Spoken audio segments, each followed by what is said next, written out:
जय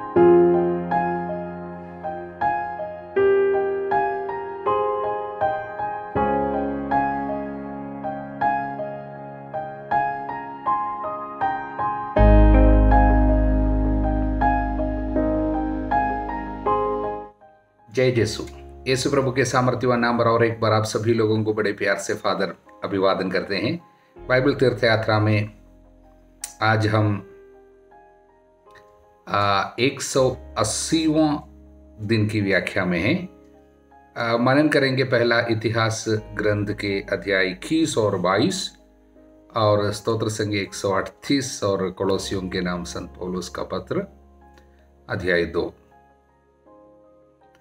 पहले इतिहास ग्रंथ के अध्याय 21 जो भी पढ़ते हैं जरूर उनके मन में ये प्रश्न आ जाता है कि किस लिए दाऊद के द्वारा इस्राएलियों की जो जनगणना की है वो प्रभु को चोट पहुंचाई और प्रभु की आंखों में वो बुरी थी, और किस लिए उनके ऊपर दंड प्रभु ने भेजा, आने दिया, और किस लिए बताया गया है कि शैतान ने इस्राएलियों के विरुद्ध खड़ा हुआ और उसने दाऊद को उभाड़ा कि वह इस्राएलियों की जनगणना करे। इसका मतलब क्या है?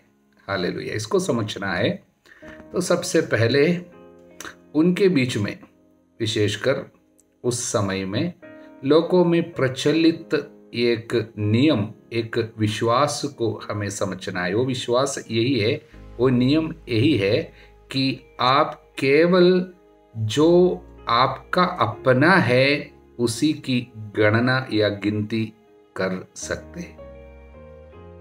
A man can only count or number what belonged to him।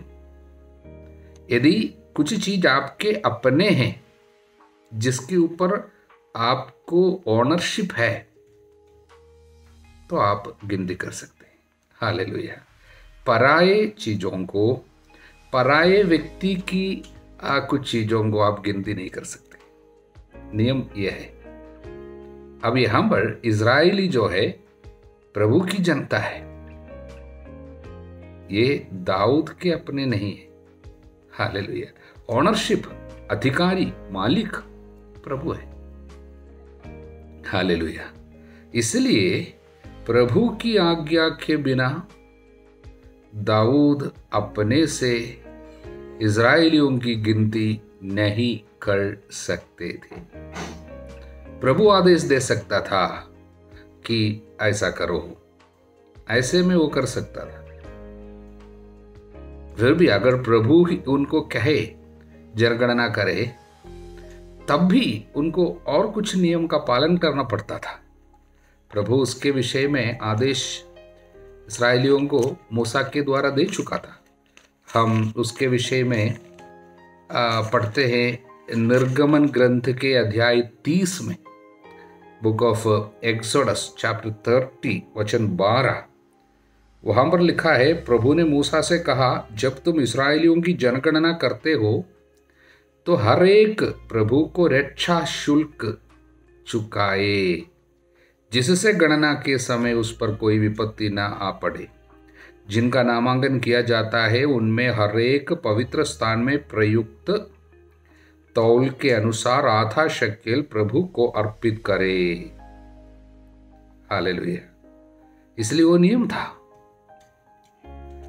वास्तव में यह एक घोषणा है कि जिनकी गणना की जाती है वो प्रभु के है। Ownership belongs to the lord. Hallelujah. देखिए, प्रभु की जनता की गणना करना, गिनती करना अपने आप में पाप नहीं है।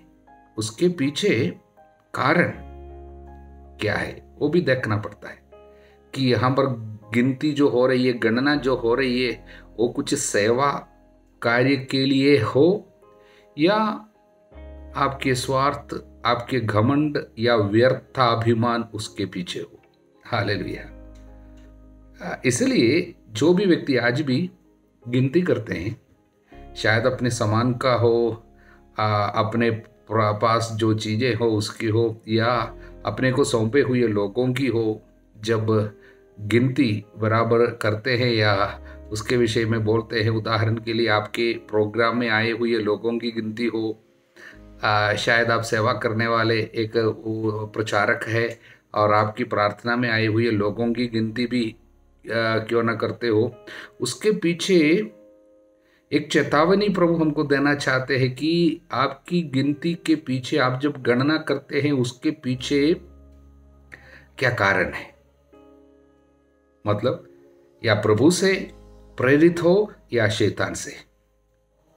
मतलब यदि आपकी गिनती के पीछे सेवा का कार्य है, उदाहरण के लिए लोगों को हमें भोजन देनी है या उनकी हमें मदद करनी है, हालेलुया, या हम गिनती इसलिए करते हैं कि हम उससे प्रभु की सेवा करना चाहते हैं, हालेलुया, और शायद पैसा की गिनती सब इतना करके इसलिए रखते हैं कि जिसे आप सेवा में इस्तेमाल करें या प्रभु की सेवा, प्रभु की इच्छा के अनुसार इसको हम इस्तेमाल करें, इसलिए क्यों ना हो। दूसरा एक और कारण हो सकता है, वो है कि आप जिस चीज की गिनती आप कर रहे हैं उसी पे आप आनंद मनाते हो, या पैसा पे आप आनंद मना रहे हैं, पैसा आपको आनंद या सुख देता हो, या आपका घमंड और व्यर्थाभिमान, वेन ग्लोरी, या मेरे अंडर इतने लोग हैं, मैं इतने सारे लोगों का मालिक हूं, या इतने सारे लोग मेरे काम करने के लिए हैं, या मेरी सेवा में, मेरे प्रार्थना सभा में या मेरे काम में इतने सारे लोग आए थे तो मुझे थोड़ा अच्छा लगता है। इस तरह का कोई विचार आपके मन में आता हो, इसके पीछे शैतान है, हमें सावधान रहनी होगी। हालेलुया। दूसरा एक और बात इस अध्याय में है, वो यह है, ये 21वां अध्याय की सबसे मुख्य संदेश ये नहीं है कि दाऊद के पाप और उसके कारण आए हुए दंड, वो नहीं, बल्कि उससे बढ़कर ये अध्याय हमारे सामने रखना चाहते हैं कि ये प्रभु का बंदा, प्रभु का ये सेवक, ये बेटा किस तरह अपने पाप के लिए तुरंत पछतावा करते हैं। जब उनको पता चला कि मैंने किया है जो पाप है, किस तरह वो पछतावा करते हैं और किस तरह प्रभु से आई हुई विपत्ति को, दंड को वो स्वीकार करते हैं और उसको आशीर्वाद में बदलते हैं। हालेलुया। इस तरह दाऊद के स्वभाव की कुछ भलाई, विशेषता और उसके जीवन के कुछ पुण्य की बात हमको इस अध्याय में देखने को मिल रहे हैं। वो क्या है, हम देखने की कोशिश करें। हालेलुया। इसी अध्याय के 8वें वचन में हम इस तरह पढ़ते हैं, दाऊद ने ईश्वर से कहा, मैंने जनगणना कराकर घोर पाप किया है, अब मेरी प्रार्थना सुन और अपने दास का अपराध क्षमा कर, क्योंकि मैंने बड़ी मूर्खता का काम किया है। हालेलुया। देखिए, यहाँ पर हम देखते हैं दाऊद का पाप और उस पश्चात आने वाले दंड, ये सबको प्रभु दाऊद के स्वभाव की विशेषता को, उनके हृदय की पवित्रता को और प्रभु के प्रति उनके आदर सम्मान को, पाप छोड़कर पवित्रता का जीवन बिताने के उस व्यक्ति के आग्रह को हमारे सामने प्रकट करने के लिए, उसकी प्रज्ञा को हमारे सामने प्रकट करने के लिए, उसके विनम्रता को हमारे सामने प्रकट करने के लिए प्रभु इस्तेमाल कर रहे हैं। तो देखिए आगे क्या होता है। वचन 11 से, गाद ने दाऊद के पास जाकर उससे कहा, गाद उस समय नबी था दाऊद का, दाऊद के पास प्रभु ने इस नबी को, गाद नबी को भेजा। बाद में हम नाथान को सब हम देखते हैं दाऊद के पास। तो अलग अलग लोगों को प्रभु नबी का काम सौंपता था, नबी के रूप में इस्तेमाल करता था। यहाँ पर क्या है, प्रभु सीधा दाऊद से बात नहीं करते हैं, बल्कि ये नबी के द्वारा बात करता है। गाद ने दाऊद के पास जाकर कहा, प्रभु कहता है तुम चुनो तुमको चुनना पड़ेगा, 3 में 1। या तो 3 वर्ष तक अकाल, देश में 3 वर्ष अकाल, या अपने विरोधियों की तलवार का प्रहार सहते हुए 3 महीनों तक अपने शत्रुओं से पराजय। 3 महीने तक शत्रुओं का प्रहार सहना, शत्रुओं से पराजित होकर, अथवा 3 दिनों तक प्रभु की तलवार और देश में महामारी का प्रकोप, अर्थात प्रभु के दूत द्वारा इज़राइल के सब प्रांतों का उजाड़। अच्छी तरह विचार कर बताओ कि मैं उसको क्या उत्तर दूं जिसने मुझे भेजा है। हालेलुया। देखिए, 3 कार्य प्रभु उनके सामने रख रहे हैं। आप चुन सकते हैं। आपके पाप के लिए दंड तो सहना ही पड़ेगा, ये ईश्वर का न्याय है। इसलिए न्याय के अनुसार दंड आएगा, क्योंकि आपने नियम के खिलाफ गए। हालेलुया। इसलिए दंड क्या है? 3 में 1 आपको चुनना ही होगा। पहला, 3 वर्षों तक अकाल। इसका मतलब इसमें जरूर कुछ लोग मरेंगे, इज़राइल में अकाल आएंगे। तब इस्राएली भोजन के लिए सब अन्य देशों पर उनको शरण लेना पड़ेगा या उनकी मदद मांगनी पड़ेगी, और कई लोग मर जाएंगे। लेकिन मरने वालों में पैसे वाले लोग, जिनके पास कुछ प्रबंध है, उदाहरण के लिए राजा और राज परिवार के लोग, ये सब मरने वाले नहीं हैं अकाल के कारण, क्योंकि उनके पास काफ़ी प्रबंध है। इसलिए पैसे वाले लोग, बड़े बड़े लोग, कोई भी अकाल के कारण मरने वाले नहीं है। अगर अकाल आएंगे तो कौन मरेंगे? जन साधारण, हालेलुया, गरीब लोग, जो मजदूर लोग, वे सब मर सकते हैं। और दूसरा ऑप्शन इनको जो दिया गया वो क्या है कि 3 महीनों तक शत्रुओं का तलवार का प्रहार सहना, पराजय। इसमें भी जरूर कुछ लोग मरेंगे, शत्रु आएंगे, अधिकार शायद देश के ऊपर लेंगे, कुछ लोग मरेंगे। लेकिन कौन ज़्यादा मरेंगे? ये 3 महीनों तक सैनिक लोग मरेंगे। राजा मरने वाले नहीं है, क्योंकि राजा को सब युद्ध में प्रोटेक्शन देने के लिए, संरक्षण देने के लिए सेना के लोग, सैनिक लोग आगे आगे चलेंगे, उन लोग मरेंगे। हालेलुया। और तीसरी बात जो है, महामारी प्रभु की ओर से 3 दिनों तक। इसकी विशेषता क्या है? कोई भी मर सकते हैं, छोटे हो या बड़े, अधिकारी हो या जनसाधारण हो, राजमहल के राजा हो और उनके परिवार के लोग हो या गरीब देश के गरीब जनता हो, कोई भी मारे जा सकते हैं। क्योंकि हम पर सीधा ये महामारी कहाँ से आ रही है? प्रभु से आ रही है। हालेलुया। इसलिए दाऊद ने क्या चुना? दाऊद ने गाद को उत्तर दिया, मैं बड़े असमंजस में हूँ, मैं प्रभु के हाथों पड़ जाऊं, क्योंकि उसकी दया बहुत बड़ी है, किंतु मैं मनुष्यों के हाथों में ना पड़ूं। दाऊद ने क्या चुना? ये तीसरा दंड, यानी 3 दिनों तक महामारी, उसको चुना। उसके पीछे दाऊद का एक स्वभाव, दाऊद का हृदय यहां पर प्रकट हो रहा है।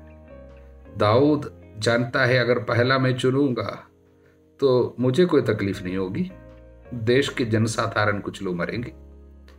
अगर दूसरी बात जो प्रभु बोला है उसको मैं चुनूंगा तो मेरे सैनिक लोग मरेंगे, मुझको और मेरे परिवार को तकलीफ नहीं होगी। किंतु मेरे कारण आई हुई ये तकलीफ है, ये विपत्ति है मेरे पाप के कारण, इसलिए मुझे भी इसमें भागी होना है। मेरे परिवार के लोग ऐसा ना हो कि मेरे परिवार और मैं सब सुरक्षित रहूं और मैं अपने लोगों को मरने के लिए छोड़ दूं। इसलिए तीसरी बात वो चुना, जिससे अगर विपत्ति आती है हम लोगों के ऊपर भी आने दो। प्रभु चाहता है, प्रभु की इच्छा के अनुसार हमारे ऊपर भी ये तकलीफ आने दो, और प्रभु के द्वारा जो तकलीफ आ रही है सीधा प्रभु के हाथ में हम पड़ना चाहते हैं, मनुष्यों के हाथ में नहीं। क्योंकि दाऊद एक घोषणा कर रहे हैं, प्रभु की दया वो अपार है, वो हम पर दया करेंगे, मनुष्यों की तरह नहीं है। प्रभु की दया, दिव्य दया, डिवाइन मर्सी, उस पर वो शरण लेते हैं और अपने को उसके हाथों पे छोड़ देते हैं। इसलिए वो तीसरी बात जो महामारी को उसने स्वीकार किया, इसमें क्या है कि दाऊद के हृदय की विशालता जो है और उनकी विनम्रता जो है वो प्रकट हो रहे हैं। हालेलुया। इस अध्याय में और एक महत्वपूर्ण कार्य प्रभु हमारे सामने प्रकट करना चाहते हैं। वो इस प्रकार है, वचन 14 से हम इस तरह पढ़ते हैं। इसलिए प्रभु ने इस्राएल में महामारी भेजी, इस्राएल के 70,000 लोग मर गए। ईश्वर ने यरूशलेम के विनाश के लिए एक दूत भेजा। यरूशलेम में आ गया अब विनाश का दूत। जब वह उसे नष्ट कर रहा था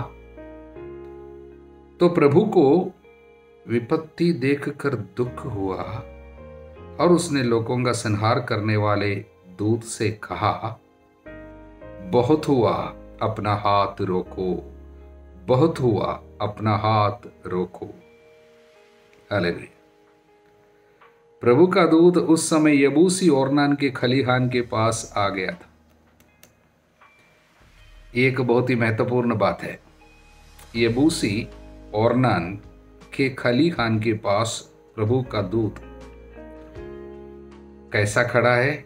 दाऊद ने अपनी आंखें उठाकर आकाश और पृथ्वी के बीच प्रभु के दूत को खड़ा देखा। उसके हाथ में एक नंगी तलवार थी जो यरूशलेम के ऊपर उठी हुई थी। तलवार हाथ में। ये तलवार क्या है? ईश्वर का न्याय। हालेलुया। पाप के कारण लोगों के ऊपर आने वाले विपत्ति, प्रभु का न्याय, वो है ये तलवार। किंतु अब ये रुका हुआ है। प्रभु ने कहा रुक जाओ, स्टे ऑर्डर। हालेलुया। विपत्ति को रोक रखा है। क्यों रोका है? प्रभु की दया, दिव्य दया, डिवाइन मर्सी। आज भी यही है। शायद हमारे ऊपर ये प्रभु का दूत हाथ में तलवार लिए हुए है, हमारे ऊपर आने वाली विपत्ति है न्याय के कारण, किंतु प्रभु की दया ने उसे रोक रखा है। एक स्टे ऑर्डर मिला है। आज दुनिया का पाप इतना बढ़ गया है कि पाप के कारण हमारे ऊपर विपत्ति आ सकती है, किंतु ईश्वर की दया ने उसे रोक के रखा है। हालेलुया। अब आगे क्या होता है हम देखते हैं। तब दाऊद ने ईश्वर से कहा, क्या मैंने ही जनगणना का आदेश नहीं दिया? मैंने ही पाप किया है, मैंने ही अपराध किया। इन भेड़ों ने क्या किया है? मेरे प्रभु ईश्वर, तेरा हाथ मुझे और मेरे परिवार को दंडित करे, परंतु वह महामारी तेरी प्रजा का विनाश नहीं करे, मुझ पर, मेरे परिवार के लोगों पर आ जाए। मैंने पाप किया। एक भले चरवाहे की तरह प्रभु के सामने अपने को विनम्र बनाते हुए वो प्रार्थना करते हैं। हालेलुया। अपने ऊपर विपत्ति मांग रहे हैं। लोगों से विपत्ति दूर चली जाए। मेरी जनता, ये बेचारे लोगों ने क्या किया? मेरी गलती है, मेरा गुनाह है, वो स्वीकार करता है। किंतु प्रभु और कुछ कार्य हम पर करना चाहते हैं। वो क्या है? वचन 18। तब प्रभु के दूत ने गाद को आदेश दिया कि वह दाऊद के पास जाकर उससे कहे, पहाड़ी पर चढ़कर यबूसी ओर्नान के खलिहान में प्रभु के लिए वेदी बनवाओ। हालेलुया। अब प्रभु चाहता है कि दाऊद जाकर प्रभु से मिले। कहां पर? यबूसी ओर्नान के खलिहान में प्रभु के लिए वेदी बनाओ। इसका मतलब आराधना अच्छा करना और प्रभु के लिए वहां पर सैक्रिफाइस, बलिदान, इस वेदी पर। हालेलुया। कहां पर? यबूसी ओर्नान के खलिहान में, जहां पर उन्होंने स्वर्गदूत को हाथ में तलवार लिए हुए देखा था। वहां पर प्रभु दाऊद को बुला रहे। इसमें कुछ आध्यात्मिक अर्थ है। ये यबूसी ओर्नान के खलिहान पुराने विधान में अब हम जो देख रहे हैं, ये खलिहान जो है उसका बहुत बड़ा अर्थ है, क्योंकि ये जगह पहले से प्रभु ने चुना था। दूसरे इतिहास ग्रंथ के अध्याय 3 में, दूसरे इतिहास ग्रंथ के अध्याय 3 वचन 1 से इस तरह हम पढ़ते हैं, सुलेमान ने यरूशलेम की मोरिया पहाड़ी पर प्रभु का घर बनाना प्रारंभ किया, जहां प्रभु ने उसके पिता दाऊद को दर्शन दिए थे, उस स्थान पर जिसे दाऊद ने निश्चित कर दिया था, अर्थात यबूसी ओर्नान के खलिहान पर। यबूसी ओर्नान के खलिहान वास्तव में मोरिया का पर्वत था। हालेलुया। ये मोरिया का पर्वत की विशेषता क्या है? उत्पत्ति ग्रंथ के अध्याय 22 वचन 2 में हम पढ़ते, ये वही जगह है जिसे प्रभु ने इब्राहिम को दिखाया था अपने बेटे को बलि चढ़ाने के लिए। एक वेदी वहां पर उसने बनाया था और प्रभु के लिए अपने बेटे को बलि चढ़ाने के लिए लेकर गया था। हालेलुया। वहां पर भी देखिए, बात यह है, इब्राहिम ने अपने बेटे को अधिक महत्व दिया, उसके ऊपर ओनरशिप प्रभु को नहीं सौंपा, उसी पे अधिक आनंद मनाना शुरू किया।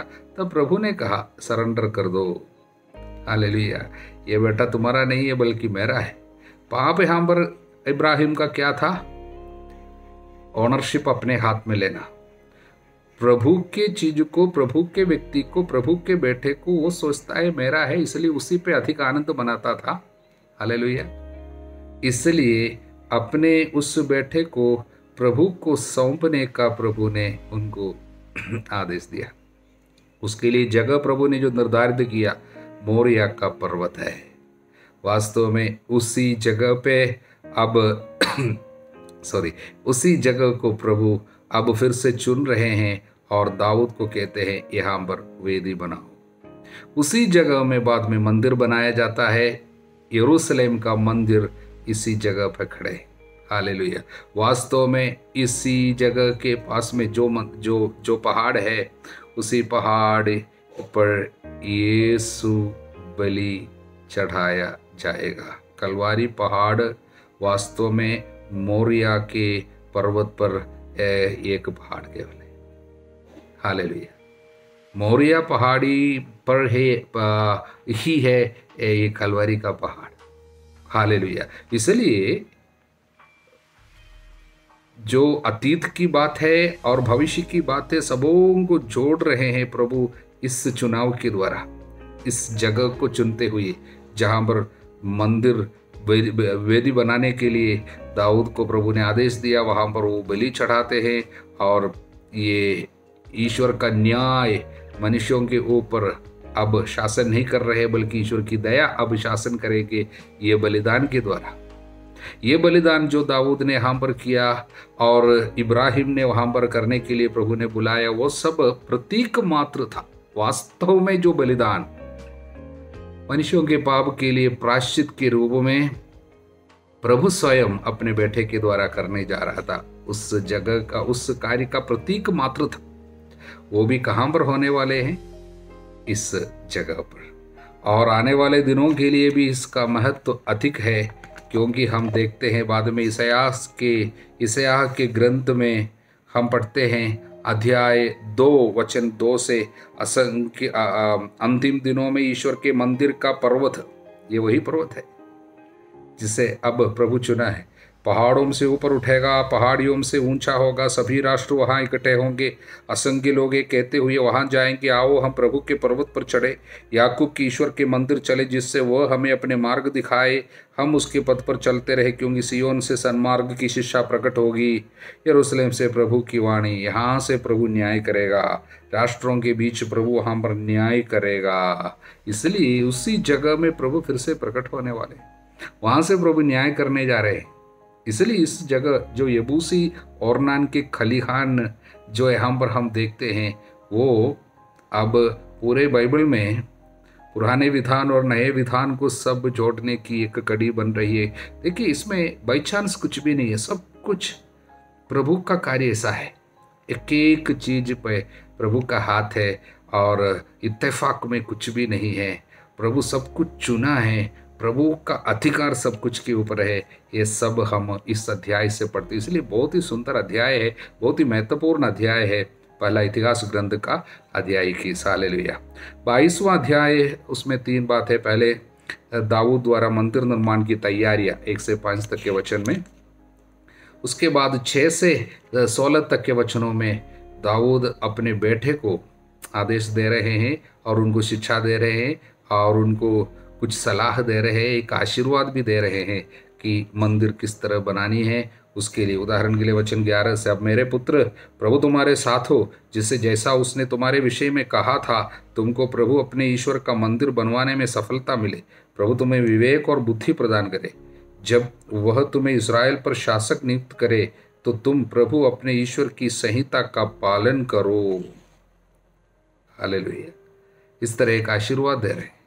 और अंतिम बात वचन 17 से 19 तक के वचनों में सारे नेताओं को, इस्राएल के सारे नेताओं को आदेश दे रहे हैं दाऊद कि वो मंदिर निर्माण कार्य में अपने बेटे को मदद करे।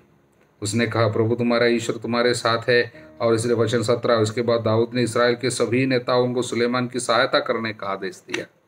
ये वचन अध्याय 22। प्रभु को धन्यवाद। हालेलुया। अब हम स्तोत्र संख्या 138 पर मनन करेंगे। समझने के लिए बस 2 ही संदेश इस पर। दाऊद का एक स्तोत्र है। इसके पहले भाग में एक घोषणा है, धन्यवाद ज्ञापन की घोषणा। प्रभु मैं सारे हृदय से तुझे धन्यवाद देता हूँ क्योंकि तूने मेरी सुनी है। मैं स्वर्गदूतों के सामने तेरी स्तुति करता हूँ। घोषणा है, धन्यवाद देने की घोषणा सारे हृदय से। कारण क्या है? पहली बात, तूने मेरी सुनी है। हालेलुया। आगे फिर से उसके विषय में कहा वचन 3 में, जिस दिन मैंने तुझे पुकारा उस दिन तूने मेरी सुनी और मुझे आत्म बल प्रदान किया। मेरे घबराहट को दूर किया, डर को दूर किया, आत्म बल प्रदान किया। इसलिए मैं तेरी स्तुति करता जाऊंगा और मैं तेरे अपूर्व प्रेम की सत्य प्रतिज्ञता के कारण तेरे नाम का गुणगान करता हूं। तू सत्य प्रतिज्ञ, तू प्रेममय है, तू सच्चा है, तू प्रेमी है। इसलिए मैं घोषणा करता हूं, तेरी स्तुति में करता जाऊंगा। यह पहला भाग। दूसरे भाग में एक घोषणा है, मैं प्रभु पर भरोसा रखता जाऊंगा, मैं उस पर श्रद्धा रखूंगा। घोषणा है भविष्य के लिए, प्रभु पर एक कॉन्फिडेंस, एक श्रद्धा का, भरोसे का एक घोषणा है। कारण क्या है? कारण यही है, विपत्ति में तू मुझे नवजीवन प्रदान करेगा, मेरे शत्रुओं पर हाथ उठाता है, तेरा दाहिना हाथ मेरा उद्धार करता है। मुझे मालूम है, मुझे भरोसा है, तेरा दाहिना हाथ मेरे शत्रुओं के ऊपर मुझे विजय दिलाएगा, मुझे संरक्षण प्रदान करेगा और मुझे भरोसा है। वचन 8, प्रभु अंत तक मेरा साथ देगा। भविष्य के लिए ये भरोसा घोषणा कर रहे हैं, प्रकट कर रहे हैं, प्रभु मेरा साथ देगा क्योंकि प्रभु तेरी सत्य प्रतिज्ञता चिरस्थायी है, चिरस्थायी, हमेशा बना रहता है। इसलिए मैं तुझ पर श्रद्धा रखूंगा, मैं तुझ पर भरोसा रखता जाऊंगा। ये घोषणा है। इसलिए बीते दिनों में जो कार्य तूने किया उसके लिए धन्यवाद ज्ञापन। आने वाले दिनों में तू मेरे लिए जो कार्य करने जा रहे हैं और उसके कारण उस कार्य को मैं जानते हुए मैं प्रभु पर भरोसा रखता हूँ, भरोसा रखता जाऊंगा। ये घोषणा, 2 घोषणा इस स्तोत्र में निहित है। स्तोत्र संख्या 138। हालेलुया। प्रभु को धन्यवाद। अब हम संत पौलुस के कोलोसियों के नाम लिखे पत्र के अध्याय 2 पर मनन करना है। हालेलुया। इस पत्र की सबसे बड़ी विशेषता हम पहले देख चुके हैं कि कोलोसियों की कलीसिया पे अचानक प्रचलित हो रही कुछ भ्रामक सिद्धांत, जो कि उन्हें प्रभु पे सच्चे विश्वास जो है और उससे उनको धीरे से दूर भटका रहे थे।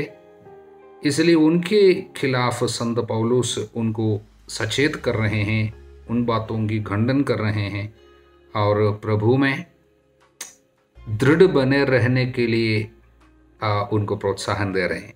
इस दूसरे अध्याय में मुख्य रूप से हम इस प्रकार की 4 भ्रामक सिद्धांतों का संत पौलुस के द्वारा खंडन करते हुए हम लोग पढ़ रहे हैं।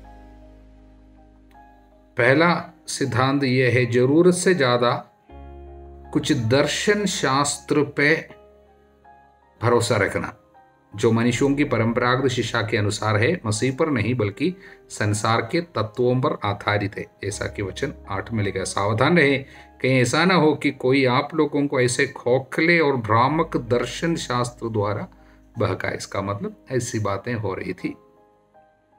इसलिए संत पौलुस यहाँ पर उनको ये बताना चाहते हैं कि आपको मुक्ति के लिए जिन बातों की जरूरत है, आपकी आध्यात्मिक उन्नति के लिए जो चीज की आपको जरूरत है, जिस ज्ञान की जरूरत है, वो सब कुछ आपको मसीह में प्राप्त होते हैं।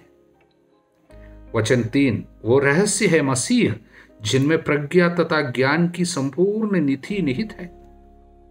उससे बढ़कर और कुछ जानने की आपको जरूरत नहीं है, क्योंकि वचन 9, क्योंकि मसीह में ईश्वरीय तत्व की परिपूर्णता अवतरित होकर निवास करती है। इसलिए संत पौलुस यहाँ पर उनके सामने उत्तर के रूप में रख रहे हैं कि मसीहा पे ध्यान दो। He is the centre, he is the supreme, he is everything. उससे बढ़कर, उससे अलग होकर आपको कुछ भी चीज पर मनन करने की, ध्यान देने की जरूरत नहीं है। हालेलुया। और दूसरी बात यहाँ पर जो संत पौलुस खंडन कर रहे हैं वो है जूविश लीगलिज्म, नियम परायणता या विधि पारायणता हम बोल सकते हैं। जरूरत से ज़्यादा महत्व नियमों को हम देखते हैं। इसके विषय में कई बार हम बता चुके हैं कि पुराने विधान में किस लिए प्रभु ने नियम दिया था। नियम के द्वारा प्रभु उनको बांध के रख रहे थे, लेकिन वो नियम बाद में उनके लिए एक बाधा बन गई। कारण क्या है कि वे नियम से बंधे हुए हैं, नियम को जरूरत से ज़्यादा महत्व दिया और वहाँ पर प्यार और एकता और शांति और दया, करुणा, ये बातें सब मिट गए। जरूरत से ज़्यादा महत्व नियम को। इसलिए ईसा मसीहा आकर क्या किया, वचन 14, उसने नियमों का वो बंधपत्र जो हमारे विरुद्ध था रद्द कर दिया, उसे क्रूस पर ढोंग कर उठा दिया। आगे संत पौलुस मसीहियों की स्वतंत्रता के विषय में कहते हैं, बीते दिनों में हम खतना जो है उसके द्वारा बंधे हुए थे। सर्कमसिशन बहुत महत्व था। अब नए विधान में ईसा मसीहा में आने के बाद आपको खतने की जरूरत नहीं है। ईसा मसीहा में हम नई सृष्टि बन गई, क्योंकि पुरानी बातें जो कुछ भी थी, जो भी नियम था, वचन 17 में संत पौलुस कहते हैं वो सब आने वाली बातों की छाया मात्र है। आने वाली बात क्या थी? मसीहा। ठोस वास्तविकता मसीह है। इसलिए सब कुछ जो बीते दिनों में जो भी था वो सब मसीह की छाया मात्र थी। हालेलुया। क्योंकि वचन 11-12, उन्हीं में आप लोगों का खतना भी हुआ है। ईसा मसीह में विश्वास करने से आपका खतना हो गया। वो खतना हाथ से नहीं किया जाता, वो खतना मसीह का अर्थात बपतिस्मा है, जिसके द्वारा पापमय शरीर को उतार कर फेंक दिया जाता है। पापमय शरीर को उतार कर काट कर फेंक दिया जाता है। वहां पर एक खतना हो रहा है। इसलिए जो पुराने विधान की खतना सब मसीह में होने वाली सच्चाई की, वास्तविकता की छाया मात्र थी। इसलिए जरूरत से ज्यादा महत्व इन पुराने नियमों को देते, उससे बंधे नहीं रहना। मसीह में हमको जो आज़ादी मिली है उस पे आप आगे बढ़ना। और तीसरी बात यहाँ पर जो संत पौलुस खंडन करना चाहता है वो है एक प्रकार का रहस्यवाद, मिस्टिसिज्म। यानी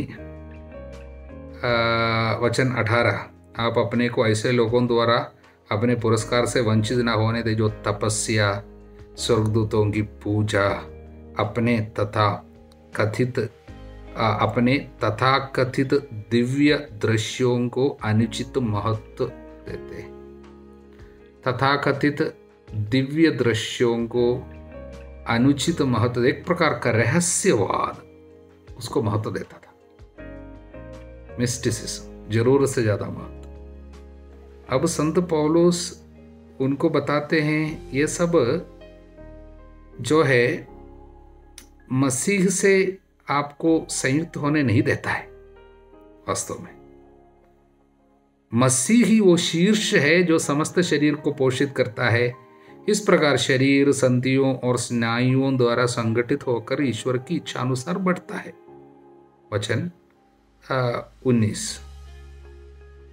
हालेलुया।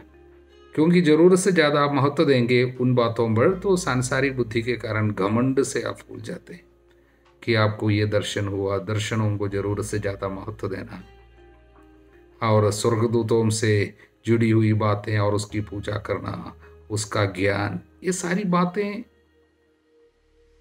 जरूरी नहीं है आपके लिए। मसीह से जो शिक्षा मिली है उसको प्राप्त करने के लिए, उसमें आगे बढ़ने के लिए ये सारी बातों की जरूरत नहीं है, बल्कि वो बातें आपको एक बाधा, आपके लिए बाधा बन रही। और अंतिम बात, चौथी बात यह है जिसके विषय में संत पौलुस उनको बताते हैं वचन 20 से, वो है कि एक तपस्वी जीवन को अति महत्व देना। तपस्या, असेप्टिक लाइफ, असेप्टिसिज्म, वो नहीं खाना, ये नहीं छूना, और मनमानी व्यक्तिगत साधना। वचन 23, मनमानी व्यक्तिगत साधना, दैन्य कठोर तपस्या द्वारा ज्ञान का दिखावा तो होता है, किंतु ये शरीर की वासनाओं का दमन करने में असमर्थ है। उनमें कुछ लोग इस तरह की बातें लेके आए कि आपको बहुत तपस्या करना होगा। मुक्ति उन बातों पर निर्भर नहीं है। हालेलुया। मुक्ति जो है प्रभु ईसा मसीहा के दुख भोग की योग्यता द्वारा प्राप्त होने वाली कृपा है। पाप से छुटकारा, पापमय आदतों से छुटकारा, वो विश्वास द्वारा प्राप्त एक कृपा है। यीशु के दुख भोग की योग्यता द्वारा, वो आपके मेहनत के कारण नहीं है। हालेलुया। इसलिए जरूरत से ज्यादा उन लोग जो महत्व देते थे कि उससे परहेज करना, ये मत चखना, ये मत छूना, तब संत पौलुस कहते हैं वचन 20 में, यदि आप लोग मसीह के साथ मरकर संसार के तत्वों से मुक्त हो गए तो आप उसके आदेशों का पालन क्यों करें। मानो आपका जीवन अब तक संसार के अधीन हो, उससे परहेज करना, ये मत चखना, ये मत छूना, ये सब मानवीय सिद्धांतों पर आधारित है। ऐसे वस्तुओं से संबंध रखते हैं जो उपयोग में आने पर नष्ट हो जाती। इसका मतलब ये नहीं कि आप तपस्या ना करें, उपवास ना करें और परहेज ना करें, नहीं, बल्कि जरूरत से ज्यादा महत्व कि ये सोचना अगर वो नहीं करेंगे तो आपको मुक्ति नहीं होगी, अगर ये बातें नहीं हैं तो आपके पाप क्षमा नहीं होगी। ऐसा नहीं है। पाप क्षमा यीशु के दुख भोग के द्वारा, मुक्ति यीशु के दुख भोग के द्वारा, यीशु में विश्वास के द्वारा ही हमको ये कृपा मिल जाती है। वो मनुष्य के मेहनत के कारण नहीं है, ईश्वर की दया के कारण होती है। संत पौलुस इसलिए यीशु पे जोर डालने के लिए कोलोसियों को सिखाते हैं और इन 4 प्रकार के भ्रामक सिद्धांतों को खंडन करते हुए उन्हें चेतावनी दे रहे हैं कि यीशु से अलग नहीं होना। प्रभु यीशु जो व्यक्ति है उस पर केंद्रित जीवन बिताना, आपके आध्यात्मिकता यीशु पे केंद्रित रहनी चाहिए। हालेलुया। ये सबसे महत्वपूर्ण संदेश है संत पौलुस जो इस अध्याय के द्वारा हमको देना चाहते हैं। हालेलुया। सर्वशक्तिमान ईश्वर पिता, पुत्र, पवित्र आत्मा आप सभी लोगों को आशीर्वाद प्रदान करे, अब सदा सर्वदा अनंत काल तक। आमीन। जय यीशु।